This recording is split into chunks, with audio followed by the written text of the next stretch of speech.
Hi friends, आज मैं आपको एक कंडीशन एक्सप्लेन करूंगी जिसका नाम है स्टाई। मैं आपको बताऊंगी कि ये क्या होता है, इसमें क्या क्या सिम्टम आते हैं और कुछ होम्योपैथिक मेडिसिन जो आप इस कंडीशन के लिए यूज़ कर सकते हैं। लेकिन इससे पहले आप प्लीज़ मेरे चैनल को सब्सक्राइब कर लीजिए और जो बेल आइकन है उसे प्रेस कर लीजिए ताकि आपको मेरे आने वाली वीडियोज़ का नोटिफिकेशन मिलता रहे।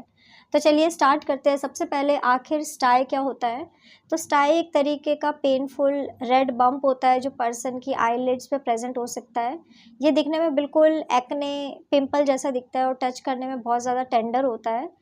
स्टाई का फॉर्मेशन होने का सबसे इम्पॉर्टेंट रीज़न है जब किसी पर्सन की ऑयल प्रोड्यूसिंग ग्लैंड्स में किसी तरीके का ब्लॉकेज हो जाए या फिर वहाँ पे कोई बैक्टीरियल इन्फेक्शन हो जाता है तो पर्सन को ये कंडीशन हो सकती है।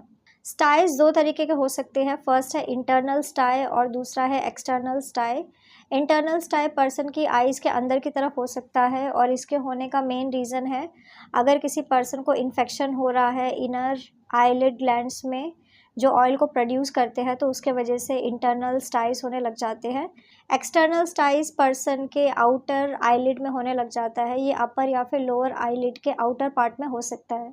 स्टाई एक बहुत ही कॉमन कंडीशन है और ये कंडीशन ज़्यादातर एडल्ट्स में होती है एज़ कम्पेयर टू बच्चों के, क्योंकि बच्चों में जो ऑयल ग्लैंड्स होते हैं वो ज़्यादा थिक नहीं होते हैं। एडल्ट्स के ऑयल ग्लैंड बहुत ज़्यादा थिक होते हैं जिसके वजह से उसमें ब्लॉकेज होने के चांसेस काफ़ी ज़्यादा बढ़ जाते हैं। अब मैं आपको इसके सिम्टम बता देती हूँ कि अगर किसी पर्सन को आइज़ में स्टाई हुआ है तो उसमें उनको क्या क्या सिम्टम्स दिखाई देंगे। तो फर्स्ट इंपॉर्टेंट सिम्टम यही है कि पर्सन को जो आईलिड्स है वहाँ पे स्वेलिंग होने लग जाती है। पर्सन की आइज़ से डिस्चार्ज हो सकता है, उनको क्रस्टिंग हो सकती है। कई बार पर्सन को लाइट से सेंसिटिविटी होने लग जाती है। जब भी वो लाइट में जाते हैं तो उनकी आइज़ अपने आप बंद होने लग जाती है। ऐसे पर्सन को सॉरनेस इचिंग की कंप्लेन हो सकती है, उनको आइज़ से टीयरिंग हो सकती है। ऐसे पर्सन को स्क्रैची फीलिंग आती है, उन्हें ऐसा लगता है कि उनकी आँख में कुछ चुभ रहा है। अब मैं आपको इसका कॉज़ बता देती हूँ कि आखिर क्या रीज़न है किसी पर्सन को स्टाई होने का। तो स्टाई होने का फर्स्ट इंपॉर्टेंट कॉज़ ये है कि अगर किसी पर्सन की ऑयल ग्लैंड्स है जो आइज़ में प्रेजेंट होती है उसमें अगर कोई भी बैक्टीरियल इन्फेक्शन हो रहा है तो पर्सन को ये कंडीशन होने लग जाती है। अब मैं आपको इसका रिस्क फैक्टर बता देती हूँ कि आखिर कौन कौन से लोग सबसे ज़्यादा रिस्क में होते हैं जिन्हें ये कंडीशन हो सकती है। तो स्टाई उस पर्सन को ज़्यादा होती है जिनको ऑलरेडी पहले एक बार स्टाई हो चुका है। अगर किसी की हिस्ट्री है स्टाई की तो उनको ये कंडीशन हो सकती है। इसके अलावा अगर आप डायबिटिक है, आपका डायबिटीज़ कंट्रोल में नहीं रहता तब भी आपको ये कंडीशन हो सकती है। इसके अलावा अगर आपकी स्किन बहुत ज़्यादा ड्राई है या फिर आपको कोई स्किन कंडीशन है, एक्ने की कंप्लेन है या फिर डैंड्रफ की प्रॉब्लम है तब भी आपको ये कंडीशन हो सकती है।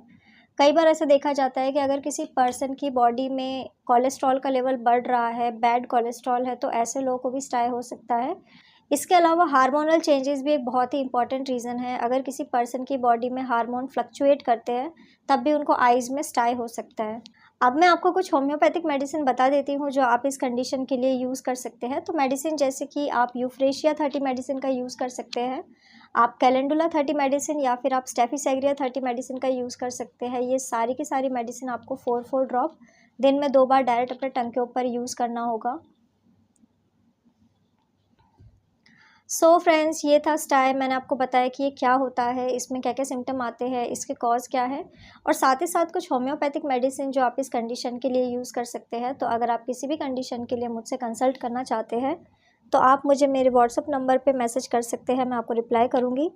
तो अगर आपको मेरा ये वीडियो यूज़फुल और इन्फॉर्मेटिव लगा हो तो आप प्लीज़ इसको लाइक कर दीजिए और साथ ही साथ आप मेरे चैनल को सब्सक्राइब कर लीजिए और जो बेल आइकन है उसे प्रेस कर लीजिए ताकि आपको मेरे आने वाली वीडियोस का नोटिफिकेशन मिलता रहे। तो आज के लिए बस इतना ही। Thank you.